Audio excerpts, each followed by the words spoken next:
Hi,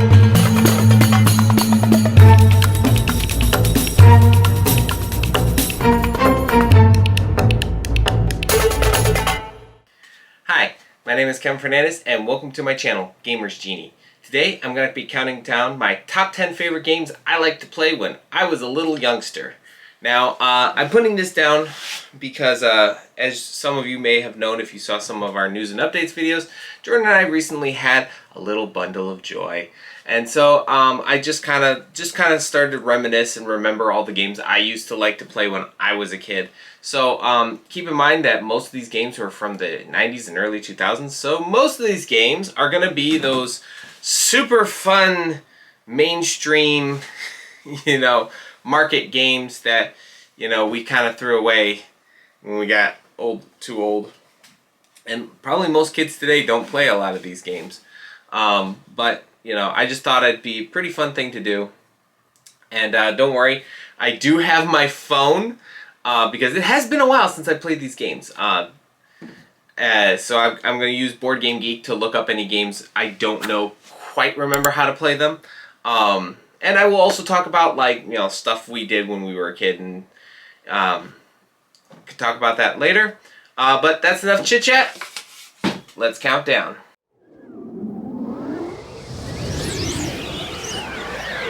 Okay, so number 10 is Hungry Hungry Hippos. A lot of people have played this game. This is, from what I looked up on Board Game Geek, it started in the it was almost the 80s, really. It was 1979. That's the earliest I found for Board Game Geek. But, each player gets to control a hippo, and they have to eat the most marbles. Of course, how many people actually just spam the coin? And then they end up with all the marbles and everything like that. This was an enjoyable, quick game, but it just really goes to show you how easy it was to entertain kids. And I don't know about some of you guys, but my first time I went to an arcade, the first game, it was Chuck E. Cheese. First game I played was Hungry Hungry Hippos when I went to an arcade. Because I saw that it can get bigger. And I'm like, oh my gosh, you mean it can get bigger? So I just remember that and having so much fun. And I remember me and my brother Kyle would get into this big argument over who got the most marbles, and we'd have to ask our friends to be the judges, because the problem was, me and my brother Kyle, we weren't twins, but our friends were, and so they would fight because they're twins. We would fight just because we're super competitive, and we kind of practically wanted to just go after each other if something went wrong. But this game is a lot of fun. Everybody, since we were all boys, we all argued who gets to be the pink hippo. But yeah, number 10, Hungry Hungry Hippos.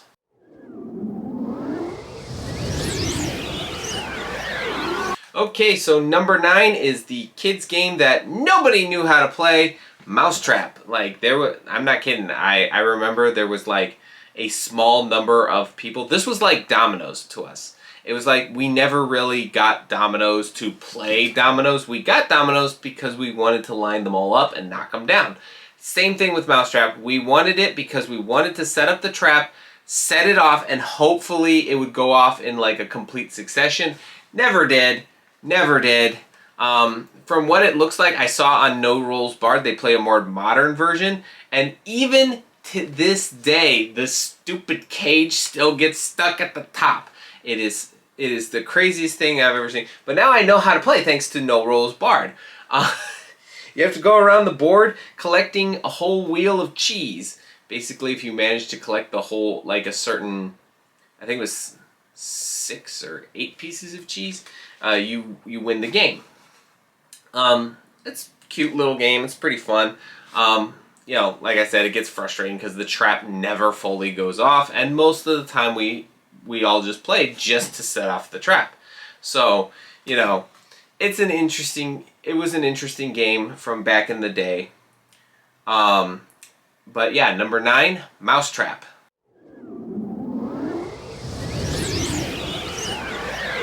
Number 8, is Candyland. Of course it's Candyland. I have to have Candyland on this list because so many people have played Candyland. This is just like Mousetrap. This is just one of those games that generations of kids have played. You know, now they've changed it. Okay, so they changed it to make it more inclusive. But okay, so on one hand, whatever, more power to you. This is a game that kids will play for like a couple years, and then they'll go on to other games because I think it's like a very short age limit. But on the other hand, if you wanted to make them more, like, you know, why not keep them looking magical? Like, all these characters look so magical and everything. Now it just looks like people. It looks like people cosplaying at a convention. Maybe that's the reason why. Maybe it's because make cosplayers have an easier time making the costumes. I don't know. But yeah, the new design for me it's probably just because of my nostalgia. I mean, this is a game that is designed for, like I said, a certain age group. And if you're not in that certain age group, you're not going to like it, period. But yeah, I wish they'd bring back I wish they would make them look like kind of like the candies that they represented. On the other hand, I'm okay with them getting rid of the peanut brittle because not many kids today would know what peanut brittle is because nobody really makes it. So I get that change. Another thing that made me a little sad in the new change, I found out they got rid of like the licorice forest and the swamp and everything. Like they got rid of the stuff that slowed you down in the game, and they made it. Bonus, they did make the board shorter though. So I think it was a fair trade, but you know, I don't know. I think me and Jordan are planning on trying to teach our boy this, but we'll see. So number 8, Candyland.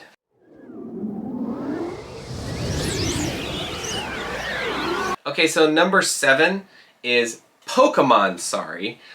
Sorry, of course, is a game that's based off of Parcheesi, actually, where you start at a certain start space and you have to go all the way around the board and get into home.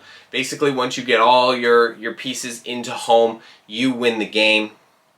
But there's all sorts of cards and stuff that can affect the game. You know, if you land in the same space, you can send them back. You can play cards like sorry cards. Oh, sorry, go back to start. And like this was when kids learned how to curse. At least in my day, that's when we learned how to curse. Because yeah, we were like, why you and so's your mother. And yeah, it was a really frustrating thing. The Pokemon didn't help. Pokemon didn't help at all. It just still made it frustrating. I think I remember one time we played this game and one of my friends threw one of their pieces at my head because I sent them back to start. He was very competitive. I'm hoping that I don't. I'm hoping I'm misremembering that. I'm really hoping. I'm not hoping that's true at all. But I like to play as Blue because Blue was mostly water-type Pokemon. And water-type Pokemon were like my go-to with Pokemon. So, you know, that was like my go-to. And plus it had the Johto Pokemon, so Totodile. Yeah, freaking Totodile. I love Totodile. It's probably like one of the few, like, apologizers for Totodile.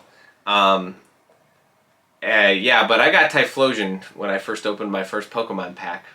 Didn't get for Alligator. That was my brother.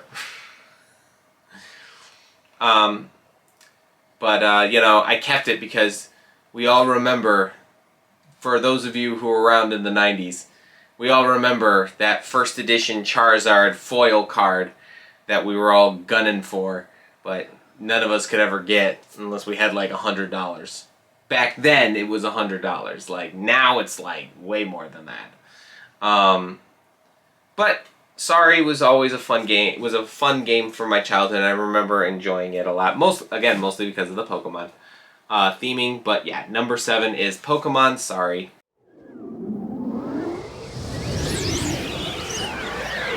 Okay, so number 6 is we're gonna get into a little more of like games that weren't kind of mainstream. It's Cranium Canoe. So if you guys have ever played Canoe or Cranium Canoe, it's a game where you basically draw a card from a deck, and then you can stack the little like pieces for each one. It's kind of like Trivial Pursuit, except you stack them instead of stick the wedges in the sides. But you had to complete like acting. You had to do like an acting out thing. There was sculpting. There was a trivia thing, but it was always like, science or math. So we always tried to avoid that as much as possible. But there, and once you got like all the stuff, all the pieces, you basically won. Again, I am like seriously going off of my memory. It's a bad memory. Let me try to look it up. Yeah. Okay, so let's see. Okay, scale down for kids. So it's got like acting. You can make stuff out of clay. You can decode clues, solve puzzles, do a sketch, sculpt, and even crack secret codes. And it's something for everyone, including you. Yes, this was a very fun game. Sorry for that. I just have to keep refreshing my memory, and sometimes every now and then I'm going to pull out my handy dandy phone just to make sure I can remind myself what some of these games are, the rules. But yeah, this was a really fun game, especially when my family did a lot of camping when we were kids. That was our camping game. We always had that one permanently packed in our camper, and we would play that when it was like raining or just bad weather. It was a bad weather day. But yeah, so number 6, Cranium Canoe.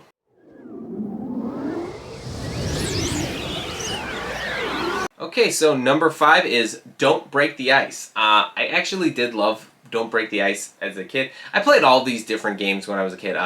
Ants in Your Pants, Don't Break the Ice, the Cootie Catcher? I think what this was? It wasn't the Cootie Catcher. Something with cooties. I think it was just cooties. It was like little bugs.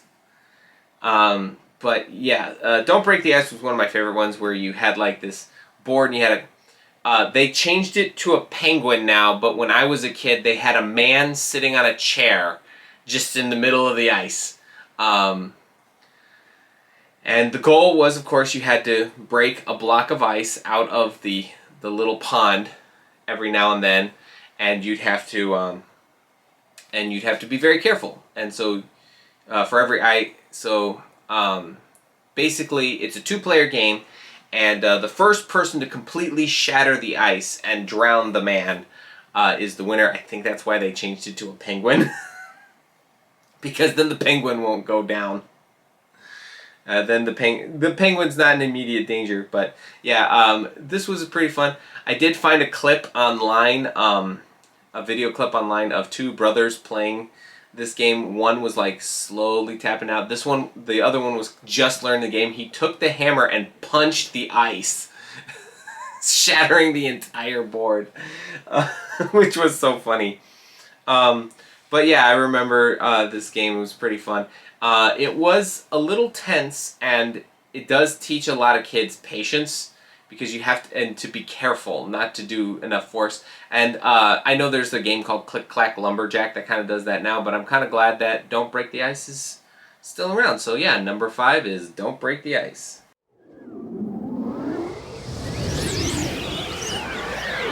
Okay, so number 4, again, 90s kids, you probably remember this game, especially the commercial. It's Perfection. Remember that commercial, the guy whose like chest would pop out of him when he's singing the theme song? Perfection, super simple to explain. You have a board with all these little shapes, and you turn this timer, and the timer will go, and you're trying to put all these little pieces back into the board correctly. And if the timer goes off before you complete it, it will pop all the pieces out, and it will you have to start all over again. And let me tell you, I'm pretty sure this game doesn't exist anymore because, and I can see why. Because when I was a kid and we played Perfection, once the timer goes off and it popped right out, I swear that would give everybody like a heart attack because we were all just like already tense and everything, and there's just that was our first experience of jump scares. Um, but it was a fun game. It was enjoyable. It was some. Don't do it at a. Don't do it when you're by yourself. Never play it when you're by yourself because you will get scared. But it was a very enjoyable game. The commercial was hilarious. Number 4, Perfection.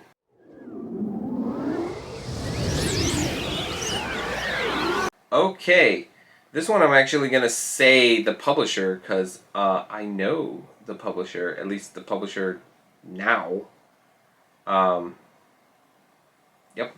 So it's Coco Crazy by Ravensburger. In this game, you have to. There are 6 coconuts, and each contains 6 monkeys of identical color. Each player is trying to collect 1 bauble of each color, 5 when playing with 7 or 8 players. And this can go up to 8 players, by the way. So this was like our first party game. The game starts with the coconuts mixed on the board so no one knows which one contains which color. Then each player peeks 1 coconut. On your turn, you roll a die. Result possibly including turning the board 90 degrees, guessing a coconut's baubles. And that's how you get bauble. If you guess correctly, you get to keep the bauble. If you guess incorrectly, you have to put it back and just keep playing it. So it was kind of a memory game too on top of it. But this was definitely one of my favorite games that I played when I was a kid. It was very, very enjoyable. I especially loved it because it had purple monkeys. I don't know if Ravensburger still has the purple monkeys, but now that I know it's a game that still exists. I'm thinking about maybe teaching my son this game. It would be really fun to do. So number 3, Coco Crazy.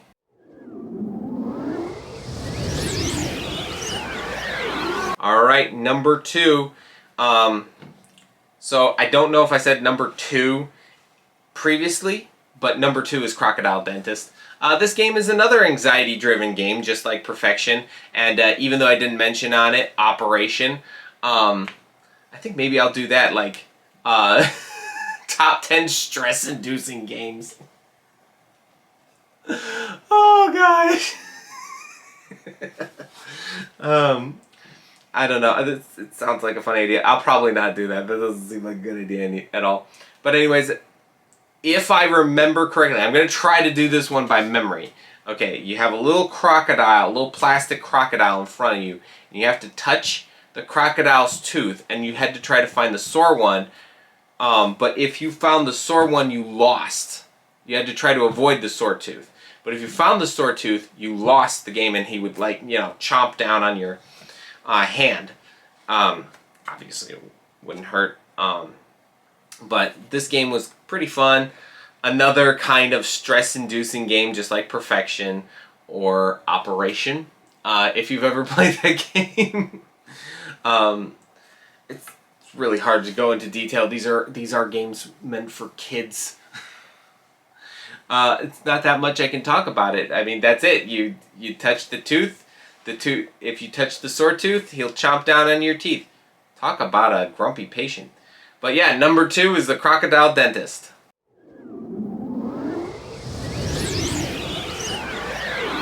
Okay, so number 1 is a game that I am really thinking about trying to get for my kid too, is Detour. I'm so happy that this game is still around.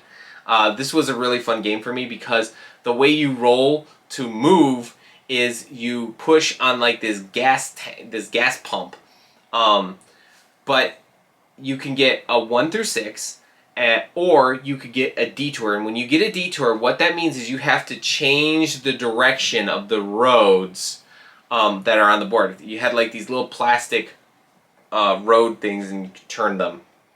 And the goal of the game was you had to get like a postcard from all these major tourist attractions. Now, I I do know that this game still exists today.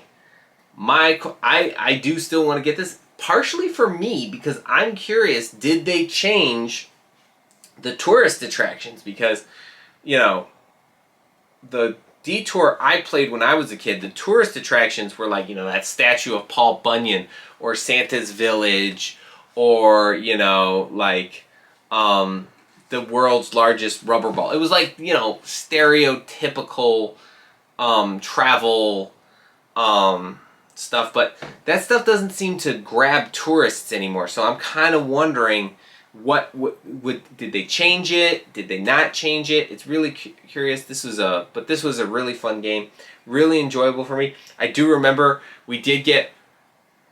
This game can frustrate a lot of people because, you know, I remember it was always down to like one person had like, it was like Uno, you know, you get to that one last card you need to get, but then someone rolls the detour and then turns your guy away, so you have to go basically all the way back around to get the postcard that you need, or you need to get another detour.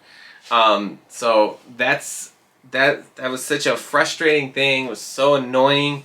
But in the end, we all had a good time. We all were enjoying it. This was definitely my family's, like, it wasn't just my favorite game. It was like my family's favorite game. We all loved it. My mom, who normally doesn't really like playing board games with us, she loved this game.